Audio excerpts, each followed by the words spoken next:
امیر المومنین نے کسی سے پوچھا، امام نے کہا یہ بتا اگر تو 1000 لوگوں کو راضی کرنا چاہے کر سکتا ہے؟ مثلا اس مجمع میں اگر 100 لوگ ہیں اور مجھے بولا جائے مولانا ایسی مجلس پڑھیے 100 کے 100 راضی ہو جائیں، اب کوئی تبرعی ہوگا، کوئی نعرے مزاج والا ہوگا، کوئی اخلاق سنی مزاج والا ہوگا، کوئی بوڑھوں کا اپنا مزاج، جوانوں کا اپنا مزاج، بچوں کا اپنا مزاج، اب بندہ سب کو راضی کرنا چاہے تو کر نہیں سکتا، سیدھی بات ہے۔ تو امام نے کہا اگر 1000 کو راضی کرنا چاہو کر پاؤ گے؟ کہ مولا ممکن نہیں ہے کہ ایک انسان 1000 انسانوں کو راضی کرے۔ تو کہا کہ عقل کا فیصلہ کیا ہے، 1000 کو راضی کرنا آسان ہے یا ایک کو راضی کرنا آسان ہے؟ کہا کہ مولا ایک کو راضی کرنا آسان ہے، 1000 کو راضی کرنا مشکل ہے۔ تو کہا بندہ خدا عقل اور ہوش کے ناخن لو، جب تجھے علم بھی ہے تو 1000 کو راضی نہیں کر سکتا تو چھوڑ دے 1000 کو، اسے ایک کو راضی کر دے۔ تبھی اہل بیت نے دنیا کی پرواہ نہیں کی، خدا کی پرواہ کی۔ دنیا میں مجھے کچھ دے سکتی، نفع اور نقصان کا مالک کون ہے؟ خدا ہے۔ تبھی زیادہ سے زیادہ وقت اگر دیا تو اپنے رب کو دیا کہ اگر وہ راضی ہو جائے تو اگر سکون اور قرار ہے تو عقل کی محبت میں ہے۔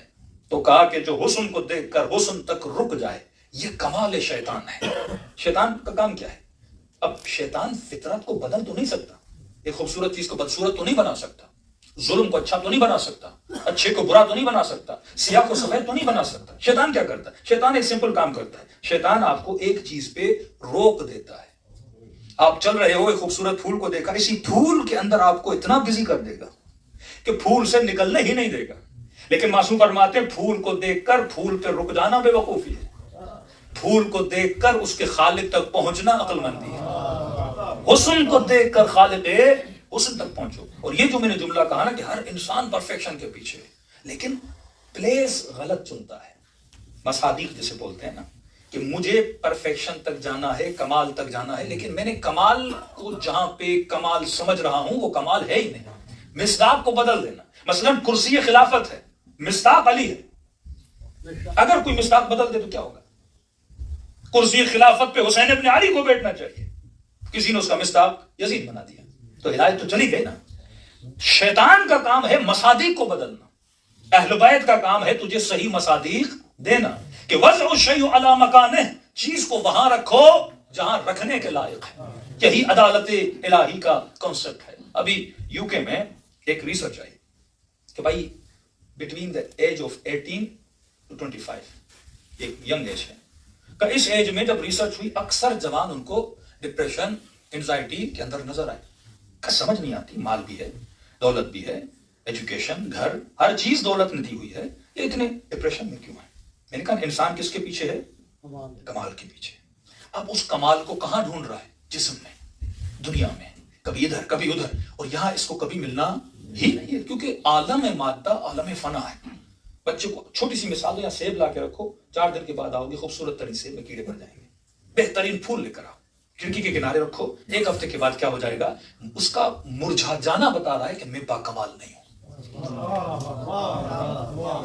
اس سیب کا گندا ہونا بتاتا ہے کہ میں باکمال نہیں ہوں۔ یہ اللہ نے جو آپ کی باڈی کا سسٹم بنایا نا، لذیذ کھانے کھاتے ہو پھر گندے ترین منظر میں وہ کھانے باڈی سے نکلتے ہیں، بدبودار ترین چیز بن جاتی ہے۔ یہ کیا بتا رہا ہے کہ میں باکمال نہیں ہوں۔ میرے اندر اگر جھلک بھی تھی حسن کی، وہ کسی اور کی عطا کردہ تھی، میرے پاس اپنا کچھ بھی نہیں ہے۔ یہ نسبت ہے اس کی طرف جس نے آئینے دنیا میں اپنے حسن کو ظاہر کیا ہے، جس نے آئینے دنیا میں اپنی قدرت کو ظاہر کیا ہے۔ کہ بیٹے یہ پھول بھی دیکھو مرجھا جاتا ہے، یہ سیب بھی دیکھو۔ اب انسان کیا کرے؟ بولے نہیں اس سیب کو میں نے خراب ہونے نہیں دینا، اب فریزر میں رکھ دے، ادھر رکھ دے، بڑی محنتیں کرے، لیکن کب تک بچائے گا؟ فرعونیوں نے اپنی جسموں کی ممیوں کو بھی بچایا تو کتنے سال بچائے گا؟